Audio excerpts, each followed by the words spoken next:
आज के इस कॉन्वर्सेशन के हमारे गेस्ट हैं निनाद सुगंधी। निनाद के साथ बैठ के आज के इस कॉन्वर्सेशन में हमने एक रोड मैप बनाने की कोशिश करी है, जिसके थ्रू आपको पता लगेगा कि आप अगर किसी भी टायर 2 टायर 3 इंजीनियरिंग कॉलेज में पढ़ते हैं तो आप एक अच्छी प्लेसमेंट कैसे क्रैक कर सकते हैं। तो इस कॉन्वर्सेशन को एंड तक देखिए and enjoy the Harsh Pandey show.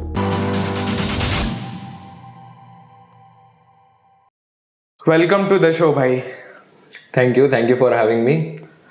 भाई आज के इस कॉन्वर्सेशन की स्टार्ट हम आपके इंट्रोडक्शन से करते हैं। तो बताइए आप अपने बारे में, आप कहाँ से हैं, आपने अपनी स्कूलिंग कहाँ से करी, आप किस कॉलेज से हैं, आपकी किस कंपनी में प्लेसमेंट लगी, आपकी जॉब प्रोफाइल क्या है। बेसिकली मेरा नाम निनाद सुगंधी है एंड मैं currently 4th year computer science and engineering student हूँ VIT में। और मुझे अभी रिसेंटली प्रोडक्ट में full time plus internship offer मिला है, लेकिन इंटर्नशिप के बाद में वो इफ़ कन्वर्टेड है। And also like I am originally from Mumbai, तो मैंने 10th स्टैंडर्ड 12th स्टैंडर्ड वहीं पर करी। उसके बाद में अभी चेन्नई में पढ़ने के लिए आया हूँ। भाई कैसा लगता है प्लेसमेंट मिलने के बाद? सो बेसिकली अभी मुझे ऐसे ज़्यादा कुछ फील नहीं हो रहा है। मतलब एक सपना तो था कि मतलब हाँ एक ऑफर तो मिलना ही था मुझे, लेकिन अभी इतना कुछ लग नहीं रहा है। मतलब जब मिल जाता है फिर उसके बाद में आप अभी सोचते हैं कि अब ठीक है, मतलब 1-2 दिन सेलिब्रेशन हो गया, उसके बाद में अब नॉर्मल हो जाता है सब कुछ। तो भाई आपने पढ़ाई कब से चालू करी थी प्लेसमेंट के लिए? आपकी इनिशियल डेज ऑफ इंजीनियरिंग कैसे थे? आपने first year, second year, third year, fourth year में क्या क्या किया, आप ब्रेक करके बताइए। सो फर्स्ट ईयर पूरा लॉकडाउन में ही निकला। तो फर्स्ट ईयर में ऐसे एज सच मैंने कुछ प्लेसमेंट की तैयारी को अभी होती भी नहीं है। और फर्स्ट ईयर में आपको वही फोकस होना चाहिए कि फ्रेंड्स आपके जो आप फ्रेंड सर्कल बनाना चाहते हो वो आपका मतलब क्लोज हो, मतलब आप अच्छे फ्रेंड्स बनाओ और जो आपको हेल्प करें आगे जा कर के भी, तो वो ऐसे फ्रेंड्स आपको चूज करने हैं। तो what do you mean by अच्छे फ्रेंड्स? आप क्या बोलना चाहते हो कि हमारे दोस्त कैसे होने चाहिए इंजीनियरिंग लाइफ में?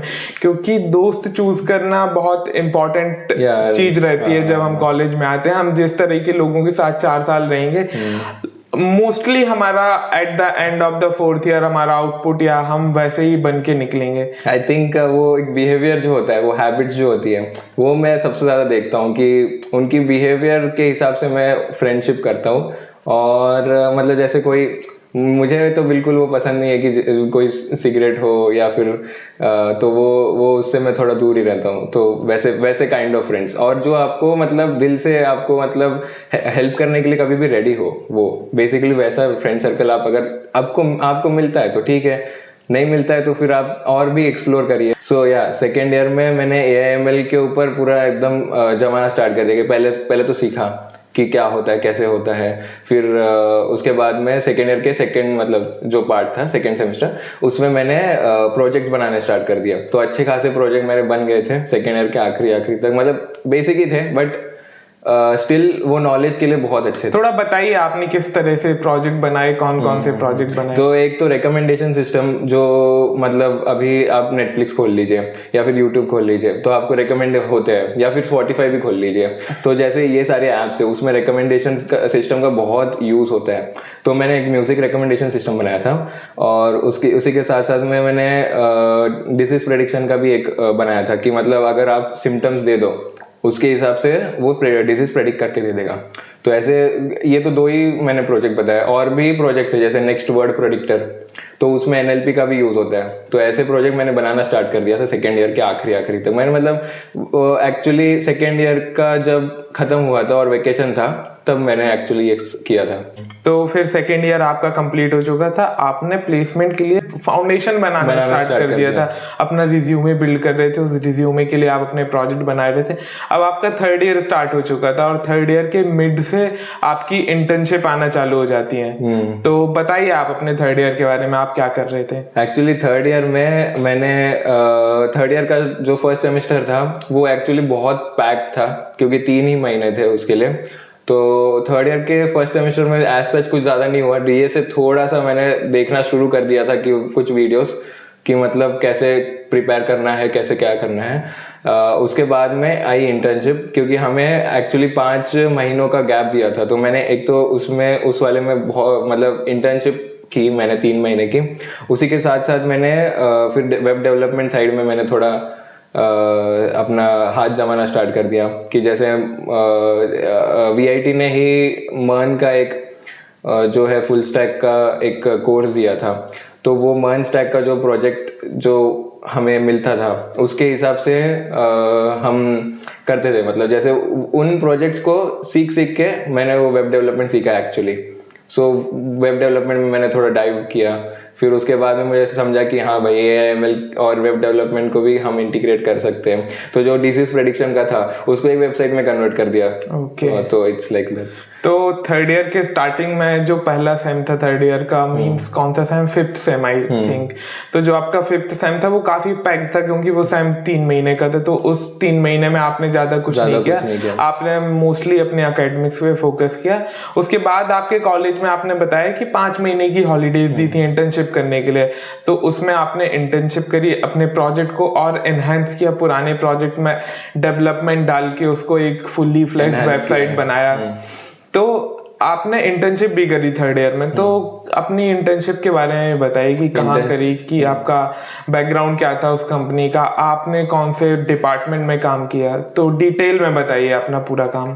तो एक्चुअली मुझे जब इंटर्नशिप मिली थी मुझे रेज्यूमे बेस्ड ही मिली थी, क्योंकि तब तक मेरा थोड़ा रेज्यूमे ठीक हो गया था कि मेरे पास AIML के प्रोजेक्ट्स थे ना, एज आई सेड कि सेकेंड ईयर के आखिरी तक मैंने कर लिए थे कुछ प्रोजेक्ट्स, तो उस बेसिस पर मुझे एक इंटर्नशिप मिली, अनपेड थी, बट उसमें नॉलेज जो मिला वो वर्थ इट था। किस कंपनी में थी? हाँ, सो कंपनी इज रोस्ट्रिस इन्फोटेक। इट इज़ लाइक वो एजुकेशनल सर्विसेज प्रोवाइड करते हैं, रेड हैट के थ्रू वो सर्टिफाइड पार्टनर तभी थे, अभी है कि नहीं पता नहीं। सो उनका एक्चुअली वो काम था कि हमें डेटा क्लीनिंग, प्री प्रोसेसिंग, ये एक्चुअली स्टूडेंट डेटा, जो स्टूडेंट का फीडबैक जो डेटा आता है उस डेटा के ऊपर हमें डेटा क्लीनिंग और प्री प्रोसेसिंग करना था। तो मेरा एज सच मॉडल में इतना कुछ काम नहीं था, बट डेटा के ऊपर काम करना ही एक बड़ा पार्ट होता है, तो वो काम मुझे दिया था एज एन इंटर्न। ओके, तो अब आपके रिज्यूमे में इंटर्नशिप भी ऐड हो गई थी। हाँ। और आपने क्या DSA वगैरह पढ़ना चालू किया था थर्ड ईयर? हाँ, सो थर्ड ईयर ये अब हो गया दिसंबर तक की बात। उसके बाद में जनवरी से अप्रैल में आप कह सकते हो, और उसके बाद में तो छुट्टियां थी। तो उस टाइम में मुझे रियलाइज हुआ कि मैंने DSA बिल्कुल ही नहीं किया है। मुझे लगा कि हाँ DSA अभी करना परफेक्ट टाइम होगा। सो मैंने जनवरी से थोड़ा स्टार्ट किया। रोज तो नहीं कर पाता था क्योंकि ऑफ कोर्स कहीं ना कहीं एकेडमिक कुछ ना कुछ डेडलाइंस या कुछ तो होती थी, तो मैं फिर भी ट्राई करता था जितने ज़्यादा क्वेश्चन कर पाऊँ। ऑलमोस्ट मेरे मई तक आते आते मेरे कुछ 100 क्वेश्चन तो हो ही गए थे कम से कम।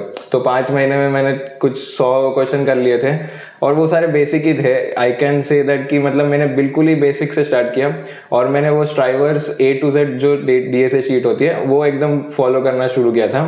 एंड फिर उसके बाद में मतलब थोड़ा सा बेसिक एक बार बिल्ड हो गया, तो फिर जब वेकेशन आए तब मैंने बिल्कुल ही मतलब जैसे अपने लैंग्वेजेस होते हैं, तो CDC करके एक पोर्टल है, वो VIT का ही है, उसके ऊपर बहुत सारे कोर्सेज वो हमें प्रोवाइड करते हैं प्लेसमेंट के लिए।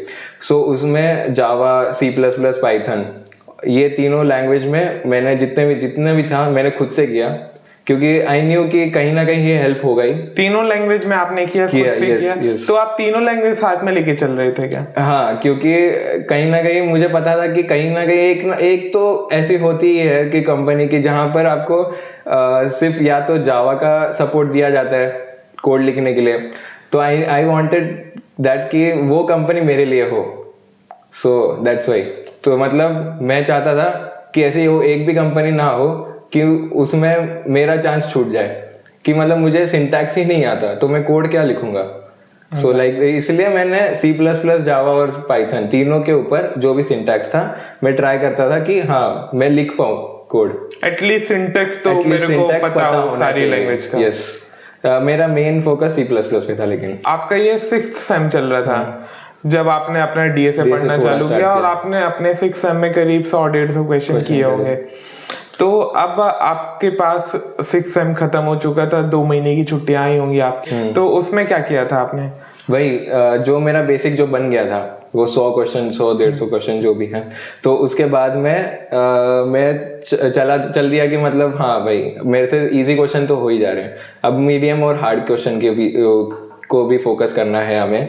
तो मीडियम क्वेश्चंस मैंने पहले तो ट्राई किया, खुद से होते नहीं हैं, बट अगर मतलब मैंने एक स्ट्रैटेजी अपनाई, मैंने मतलब ये स्ट्रैटेजी एक्चुअली मेरे दोस्त की भी है, तो उसकी भी प्लेसमेंट हो चुकी है एंड वो आपके पॉडकास्ट पे भी आ चुके हैं। सो वो उन्होंने मतलब हम दोनों ने एक ही स्ट्रैटेजी अपनाई कि अगर एक क्वेश्चन 1 घंटे में नहीं होता है, सो आई थिंक बेटर है कि उसके ऊपर आप ज़्यादा ब्रेनस्टॉर्म ना करो, सोल्यूशन या एक्चुअली सोल्यूशन ना देखो, पहले हिंट देखो, उसके बाद में आप सोल्यूशन की तरफ जाएं। तो वो मैंने स्ट्रैटेजी की, मतलब हाँ, क्योंकि टेस्ट में आपको टाइमिंग का बहुत यूज़ होता है कि जैसे आपने कुछ क्वेश्चंस मतलब जैसे 3 क्वेश्चन है अगर कोडिंग के और आपको दिया गया है 1.5 आवर्स या फिर 2 आवर्स, ओके। सो अगर आपने 1.5 घंटे में तीनों क्वेश्चन कर लिए तो आपको वो बहुत फ़ायदा होगा, क्योंकि आपका सिलेक्शन हो सकता है, और 2 घंटे में जिन्होंने मतलब तीनों क्वेश्चन कर लिए उनका सिलेक्शन होने का चांसेस कम है। ऐसा है कि मतलब टाइमिंग का भी बहुत फ़र्क पड़ता है। आपकी एक्यूरेसी के बाद आपकी टाइमिंग ही मैटर करने लगती है, और अगर जिस कंपनी में आपने अपने आप को रजिस्टर किया है उस आपके साथ कंपटीशन बहुत ज्यादा है, तो फिर एक्यूरेसी तो लोगों में आ जाती है, बट फिर टाइमिंग ही ज्यादातर देखी जाने लगती है, क्योंकि सवाल तो सब लोग कर पा रहे हैं, बट कितने कम टाइम में कौन सा बंदा कर पा रहे हैं उसका सिलेक्शन होता है। तो आपको पहले एक्यूरेसी सुधारनी है, उसके बाद आपको टाइमिंग पे फोकस करना है। तो अब आप अपने 4th ईयर के स्टार्टिंग में आ चुके थे और आपके कैंपस में कंपनीज आना चालू हो गई थी, तो कैसा एक्सपीरियंस रहा आपका प्रोडक्ट से पहले का? एक्चुअली मेरा बहुत ही मतलब मेरे जितने भी कंपनीज में मैं बैठ रहा था, पहले तो या तो सीजीपीए की वजह से मैं नहीं बैठ पा रहा था। आपका सीजीपीए कितना? एक्चुअली मेरा सीजीपीए 8.96 है, तो एकदम ही 9 के एकदम बॉर्डर पे हूँ मैं। तो आप इस बात पे क्या कमेंट करना चाहोगे कि आपका 8.96 is a very good CGPA, उसके बाद भी आप नहीं बैठ पा रहे थे, तो इस पॉइंट से आप क्या एडवाइस देना चाहोगे लोगों को? एक्चुअली मैंने 6th सेमेस्टर तक बहुत ट्राई किया कि मैं अगर 9 के ऊपर कैसे भी करके लेके चले जाऊँ, बट 1-2 सब्जेक्ट कहीं ना कहीं आपके डगमगा तो जाते ही है। मतलब लास्ट सेम मैंने बहुत ट्राई किया, अच्छा खासा जीपीए भी आ गया, फिर भी वो सीजीपीए 9 के ऊपर पुश नहीं हो पाया। सो एक्चुअली मेरा first same as I said मेरे दोस्त नहीं थे, तो कहीं ना कहीं वो फर्स्ट सेम का जो प्रॉब्लम हुआ था वो मुझे अभी चुकाना पड़ा, बट ओके।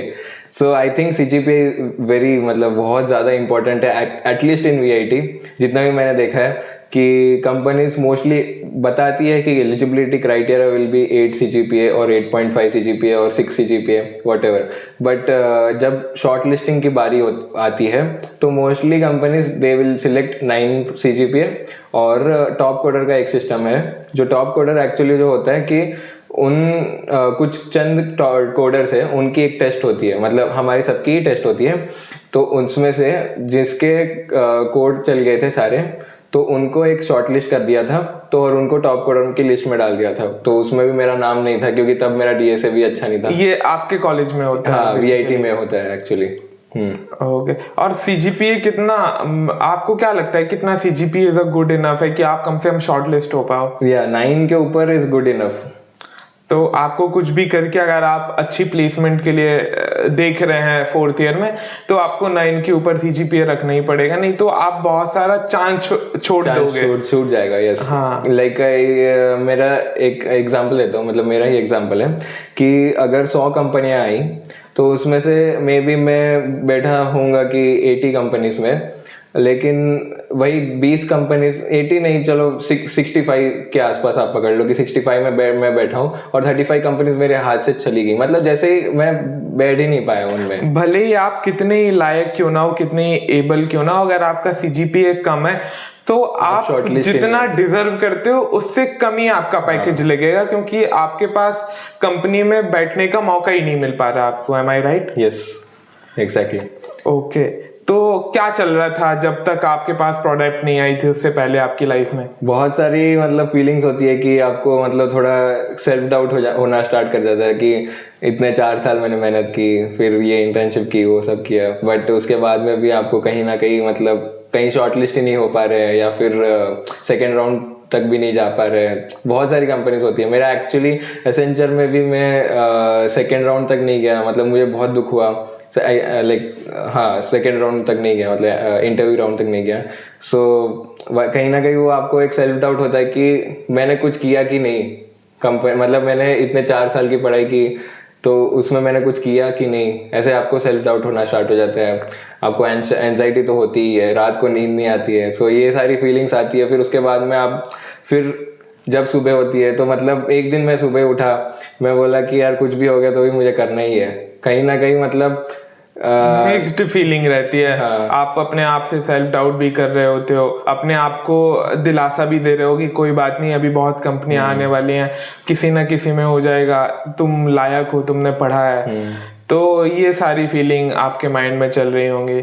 फिर आपकी लाइफ में प्रोडक्ट आई और उसमें आपका सिलेक्शन हो गया। तो अब आप पहले प्रोडक्ट की पूरी प्लेसमेंट प्रोसेस बताइए एकदम स्टार्टिंग से।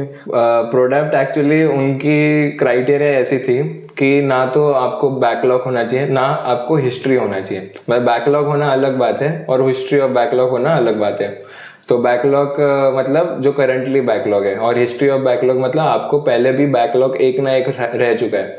तो मेरा ऐसा कुछ भी नहीं था। हाँ, तो प्रोडक्ट में उन्होंने 1700 अराउंड कुछ शॉर्टलिस्ट किए थे 8.5 के ऊपर। तो जो भी एलिजिबिलिटी क्राइटेरिया मीट कर रहा था वो शॉर्टलिस्ट हो गए थे टेस्ट के लिए। टेस्ट में एक्चुअली 6 राउंड्स थे। First round numerical ability, second round reasoning, third round data interpretation, fourth round aptitude, normal aptitude like, and fifth round was verbal reasoning. Okay, and sixth round था coding. Coding में I think हाँ 3 questions थे। ये पूरा ओए में था, एक ही टेस्ट के अंदर आपके 5 सेक्शंस थे और लास्ट वाज कोडिंग सेक्शन, मतलब 6 सेक्शन थे एक्चुअली। तो कोडिंग में 3 क्वेश्चंस थे। एंड डिफिकल्टी मैं बोलूँगा इजी नहीं कह सकते, मीडियम टू हार्ड, क्योंकि कोडिंग जो था वो टफ था।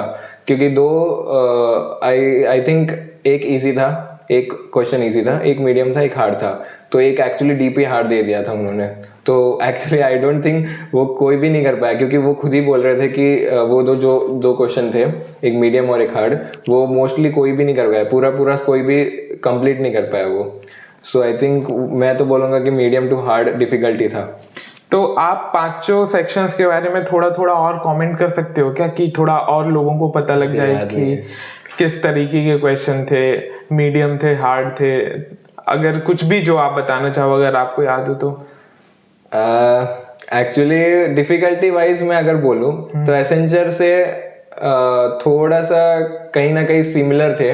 कि मतलब मैंने एसेंचर में जैसे क्वेश्चन देखे थे उसके उसी फॉर्मेट के थे। आई थिंक क्वेश्चन नंबर जो थे, मतलब number of questions in one particular section was less.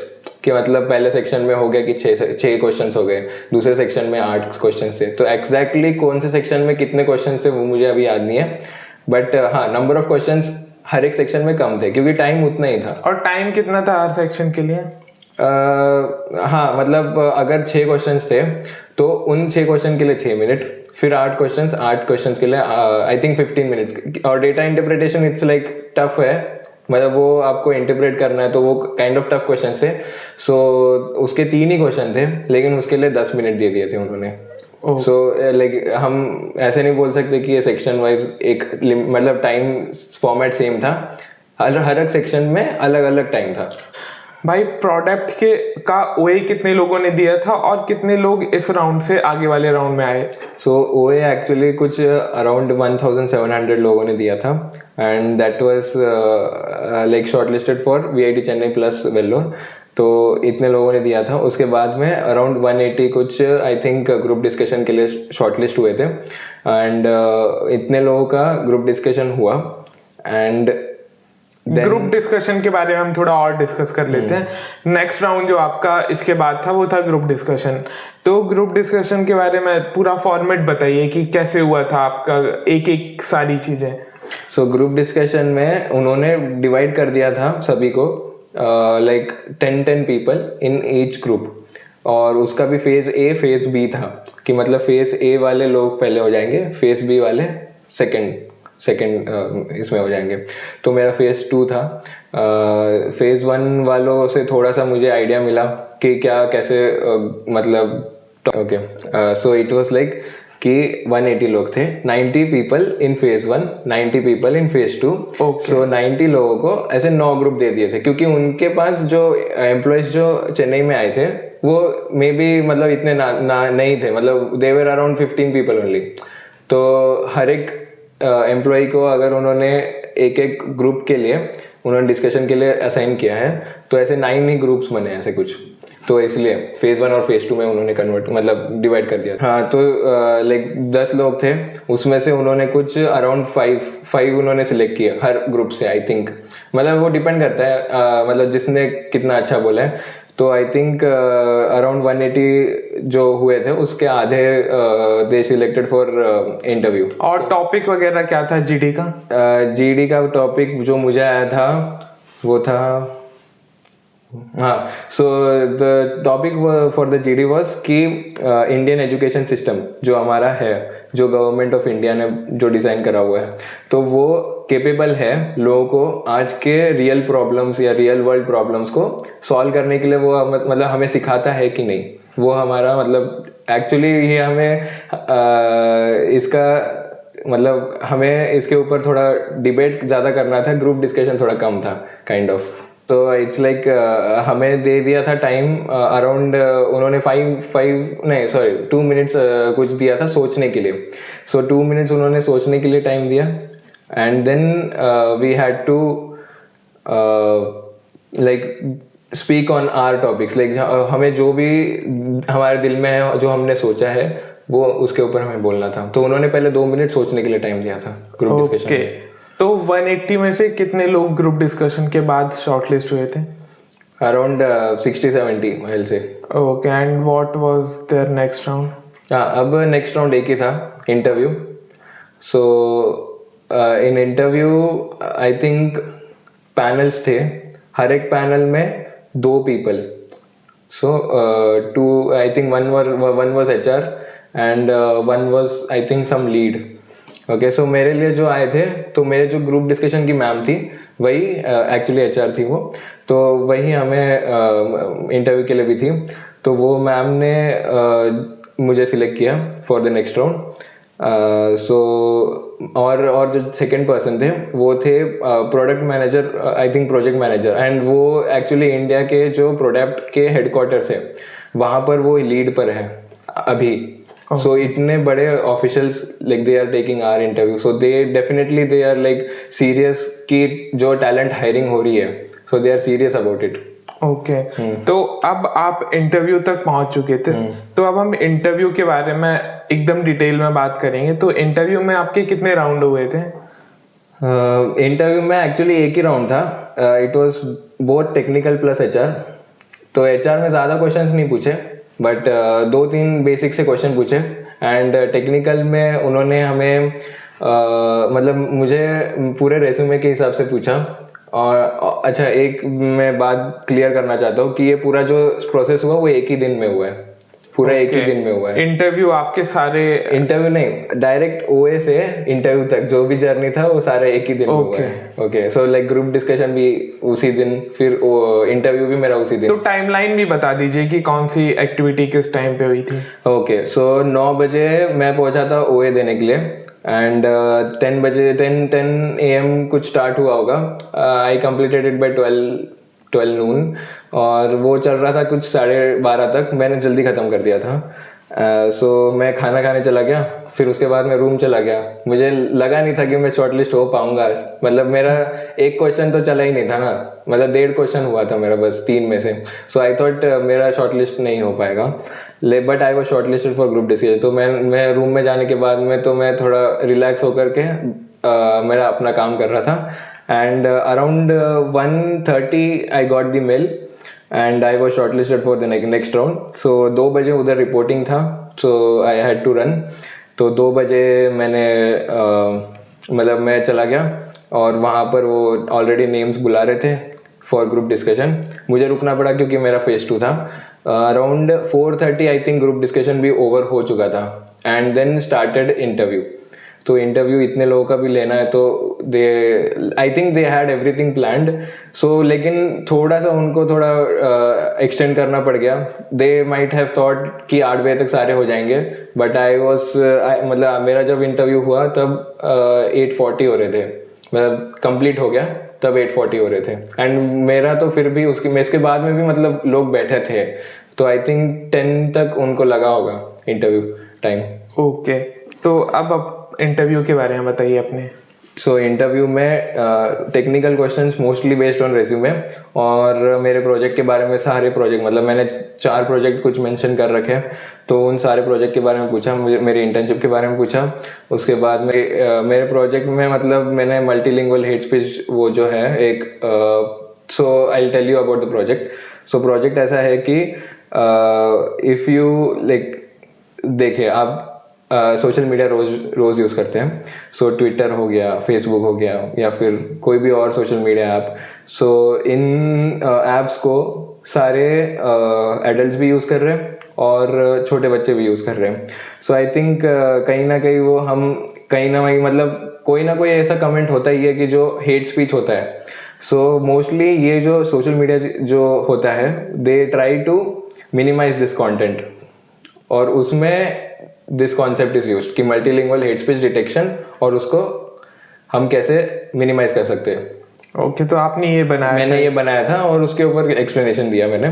सो ये तो पहला प्रोजेक्ट हो गया। दूसरा प्रोजेक्ट एक था जो मैंने बोला कि नेक्स्ट वर्ड प्रेडिक्टर है, उसके ऊपर मैंने बोला। थर्ड वाज माय इंटर्नशिप कि मतलब डेटा क्लेंजिंग, प्री प्रोसेसिंग कैसे हुआ था। और फोर्थ प्रोजेक्ट एक था कि जो मल्टीपल ट्रीज डिटेक्ट करना है when you are given a image या फिर you can have a video footage also। इसके साथ साथ मैंने एक और प्रोजेक्ट उनको बोल दिया था कि अगर मतलब मैंने एक प्रोजेक्ट बनाया था, so that was a system कि मल्टी मॉडल सिस्टम था कि आपको अगर वीडियो है, आपको उस वीडियो से लिंक कहीं ना कहीं आपको मिलनी चाहिए। मतलब उस वीडियो को आप ड्राइव पर अपलोड कर दीजिए, उस ड्राइव की लिंक आप as a text form user दे देगा, ठीक है, इनपुट करेगा, that will be our input. उस वीडियो को डाउनलोड होगा लोकल डायरेक्टरी में, जो मतलब सर्वर की जो लोकल डायरेक्टरी है, सर्वर में डाउनलोड होगा, वहाँ से सबटाइटल्स निकलेंगे। So basically caption, pre processing.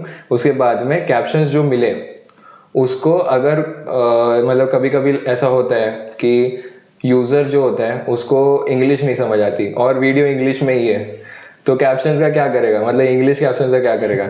So that's why मैंने सपोर्ट किया था 20 लैंग्वेजेस का कुछ, सो हिंदी, मराठी, वो सारे, ठीक है।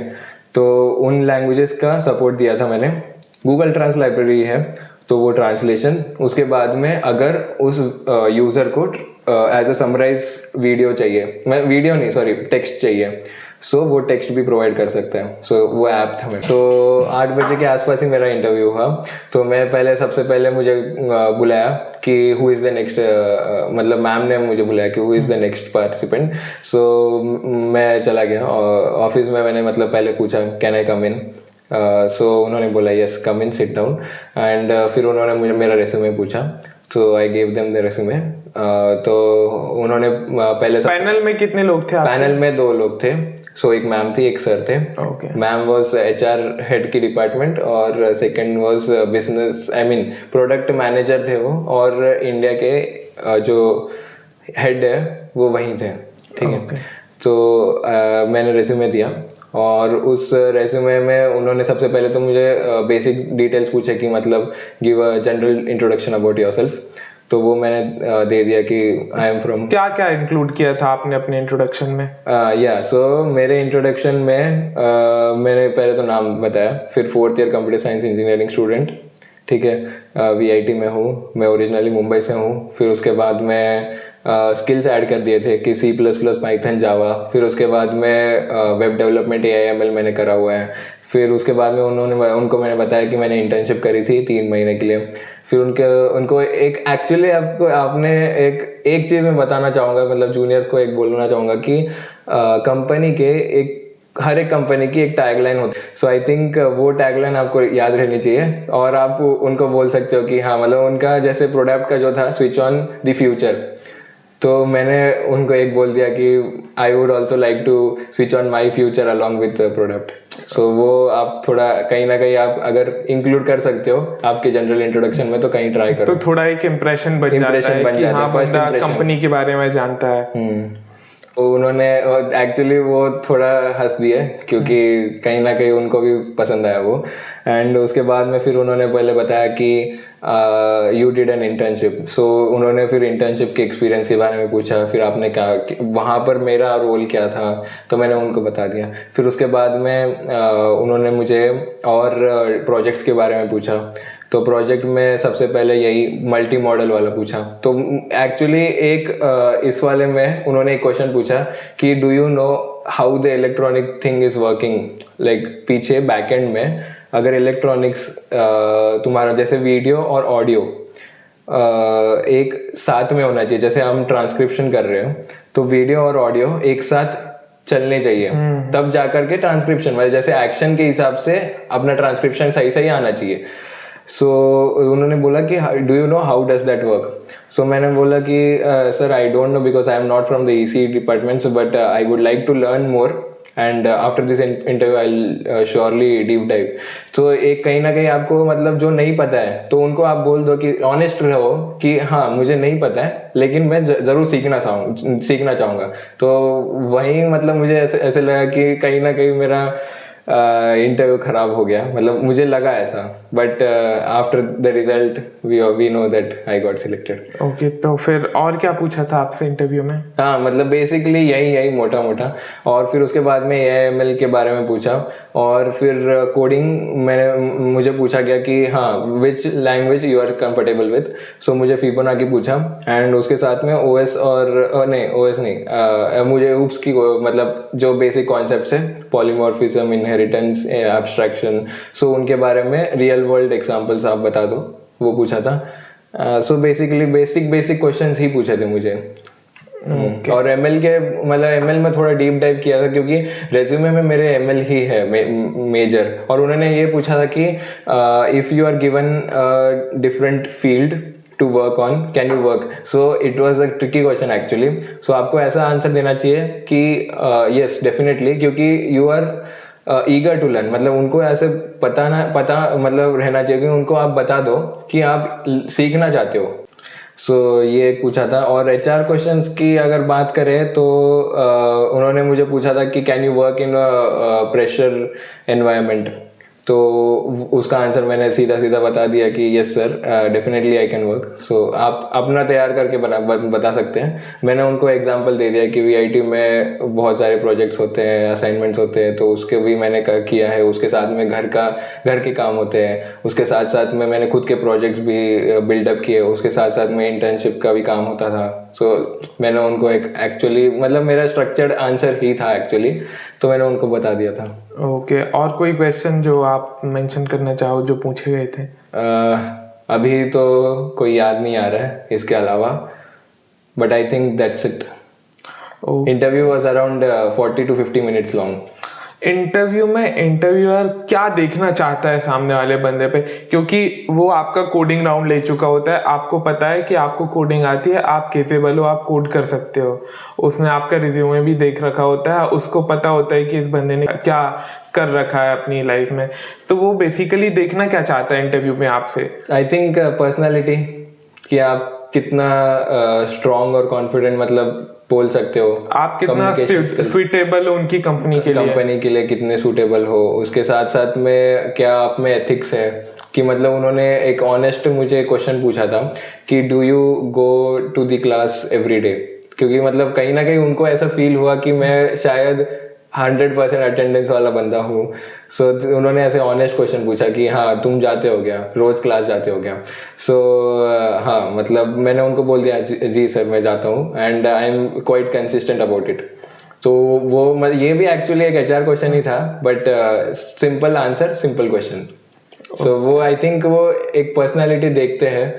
एंड एक ट्रेट और मैं अगर बोलना चाहूँ कि अगर उनके पास 2 टेक्निकल वाले बंदे जिन्होंने सेम टेक स्टैक के ऊपर काम कर रखा है, सेम काइंड ऑफ स्किल्स है उनके पास, रेज्यूमे भी अच्छा खासा है, CGPA भी अच्छा खासा है, लेकिन फिर उनको डिफरेंशिएट करना है। तो पर्सनैलिटी एक चीज़ है, बिहेवियर एक चीज़ है, हैबिट्स एक चीज़ है। मतलब हैबिट्स तो चलो समझ में नहीं आते पहले इंप्रेशन में, बट डेफिनेटली एक पर्सनैलिटी जो होती है वो उनको मतलब पसंद आ जाती है लोग, मतलब जो इंटरव्यू ले रहे हैं। तो फिर आपका इंटरव्यू खत्म हो चुका था, आपका रिजल्ट कितनी देर में आ गया था? नहीं उसी दिन तो नहीं obviously, but next day I got the result around 3 and you are selected. भाई आपकी काफी इंटरेस्टिंग प्रोसेस रही है प्लेसमेंट की, आपने बहुत अच्छा एक्सप्लेन किया कि how to get a good placement. मेरा एक लास्ट क्वेश्चन आपसे कि आप क्या रिग्रेट करते हो जो आप अपने जूनियर्स को एडवाइस करना चाहो कि काश मैं अपने कॉलेज लाइफ में ये भी कर लेता तो मेरी प्लेसमेंट अच्छी हो जाती? मैंने एक्चुअली एक तो बता दिया कि मेरे को क्लब ज्वाइन करना चाहिए था। मैं एक ही क्लब में हूँ, लेकिन उस क्लब का भी कोई इतना फ़ायदा नहीं हुआ मुझे। सो मुझे लगता है क्लब को जो टेक्निकल क्लब होते हैं वहाँ पर आपको ज्वाइन करना चाहिए। आपको लोगों की पहचान समझती है, वो कहीं ना कहीं आपको कहीं मतलब हेल्प होता ही है। सेकेंडली आई वुड से कि जो एक्स्ट्रा करिकुलर एक्टिविटीज़ भी है तो मैंने ज़्यादा करी नहीं है, और खेलना या फिर थोड़ा हेल्थ की तरफ भी ध्यान देना वो भी आपको एक करना चाहिए। और जो फ्रेशर्स है उसके साथ साथ में आपकी पढ़ाई तो है ही, मतलब आप CGPA को नेग्लेक्ट तो नहीं कर सकते, इतना तो मैं बता सकता हूँ, क्योंकि VIT में डेफिनेटली CGPA का बहुत बड़ा रोल होता है। Okay. Thank you so much भाई for coming here and guiding all the juniors who are listening to you, and congratulations for your placement. Thank you very much.